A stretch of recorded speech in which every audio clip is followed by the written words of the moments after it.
Good evening and welcome to Walking with the Ghost to Durham. It is a very cold winter's night. The rain has just stopped and I thought I would stop here to tell you a ghost story or a horrible tale about the area around here. Where am I? Some people might recognise this place. This is just off the Thinford roundabout. That is the Thinford services. You have KFC, Greg's and the petrol station and Costa and Starbucks up there. So, Thinford, what is the story?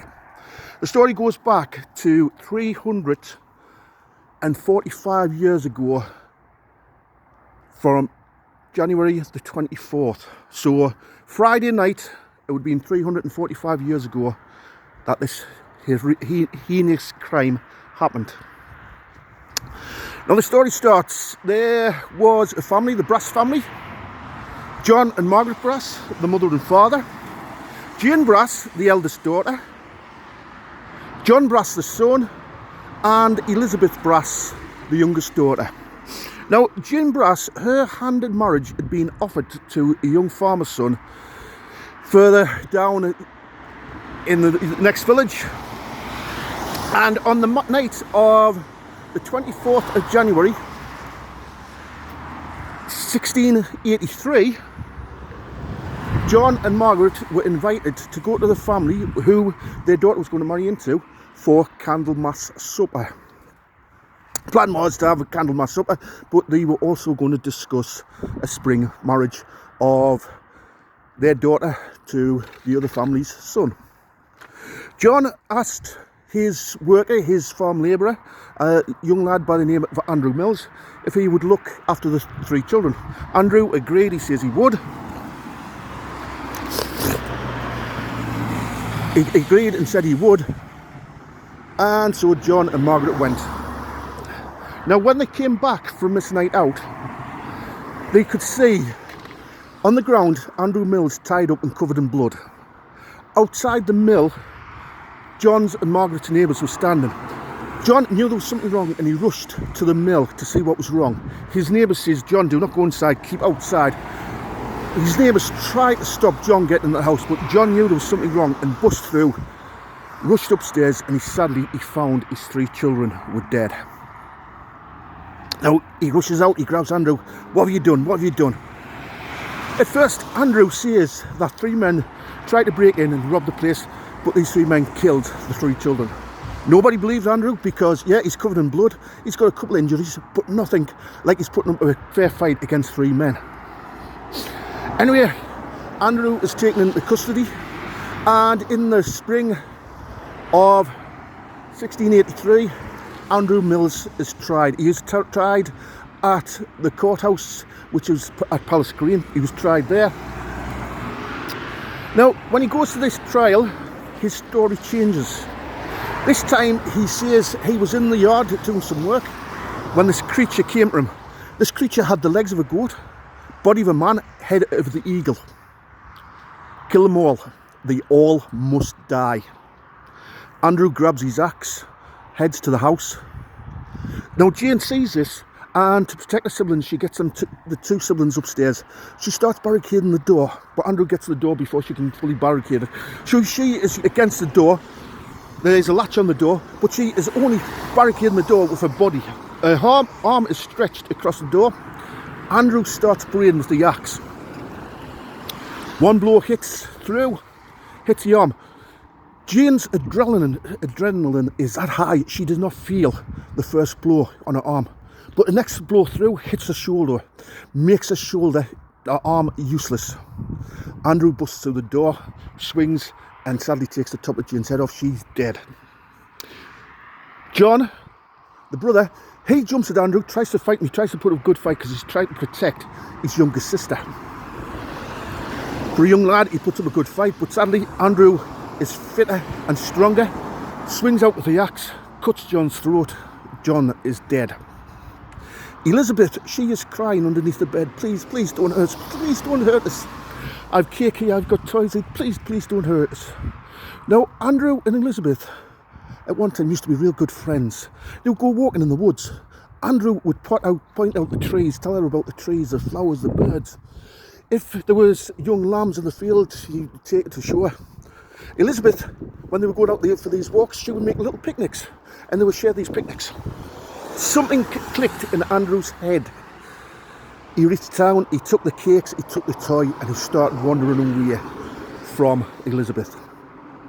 Elizabeth was safe. Sadly, not for very long. As Andrew was walking down the stairs, he said in the courthouse that this creature came to him again. The creature with the legs of a goat, body of a man, and the head of an eagle. You must kill them all. They all must die. Andrew goes back, and sadly, he kills Elizabeth. He is sentenced to death. He is sentenced to death. He is sentenced to death, and his punishment is he is going to be placed in a gibbet. A metal framework where his body would be hung. He would be alive, he would be left there to die. As he hung, insects and birds would come and peck at him, eat his flesh, peck of his eyes, blind him. As extra punishment, in front of him, there was a small spike. This spike had smaller spikes on, and on it he put bread. There was bread put. So when Andrew was hungry and he tried to reach for it and started to eat it, he would pierce his lips, his mouth, his tongue with these spikes, which would give him more pain. It took him a long time to die, but this was because somebody was coming on a night time, giving him food, giving him water, helping him survive. They thought they were prolonging his life. Sadly, they were just prolonging his suffering. Eventually, Andrew dies. His body is left in the gibbet. His body is just left there to rot. The sinews and the bones stuck together. So for a couple of years, as people walked past the gibbet, they would hear the bones in the gibbet rattling, especially in the wind. Now, a windy night like Friday just gone, Andrew's bones rattled out of the gibbet and they were left at the base of the stump, the post which held the gibbet. It is said his father came, took the bones and buried it somewhere within a churchyard around or near to this area. Now, what happened to the Brass family children?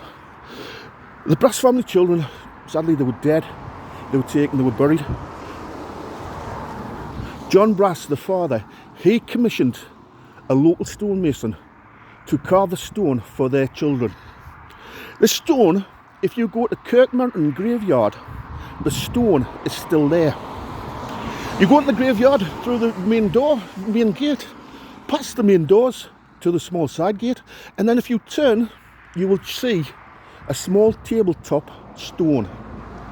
This stone is the gravestone of the Brass family children.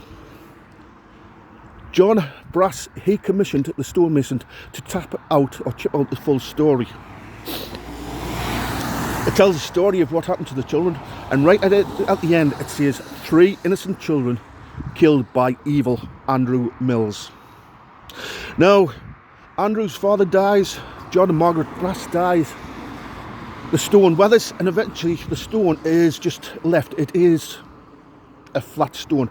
I have to jump back, I'm forgetting a bit of the story.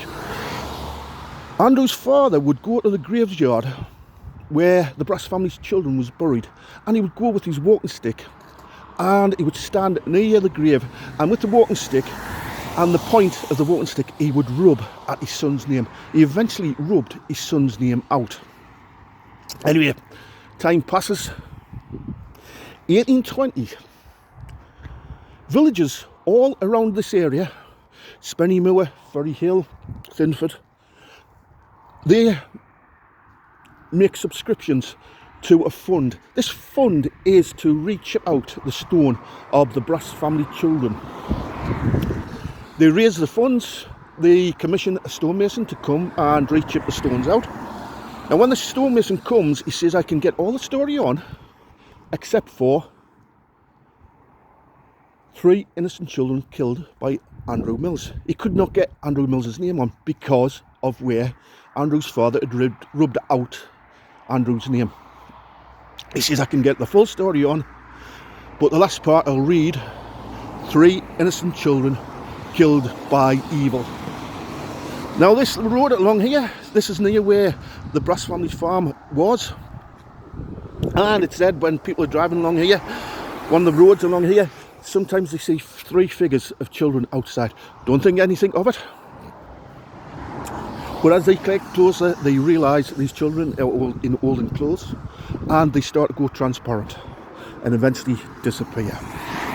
So if you are driving down this road one night and you see 3 children out playing, please be aware that these children may not be the children of our time. They may be the Brass family children still playing outside. Anyway, I hope you've enjoyed that. Thank you on this cold and wet night. Thank you, and I hope to see you on one of my walks one time.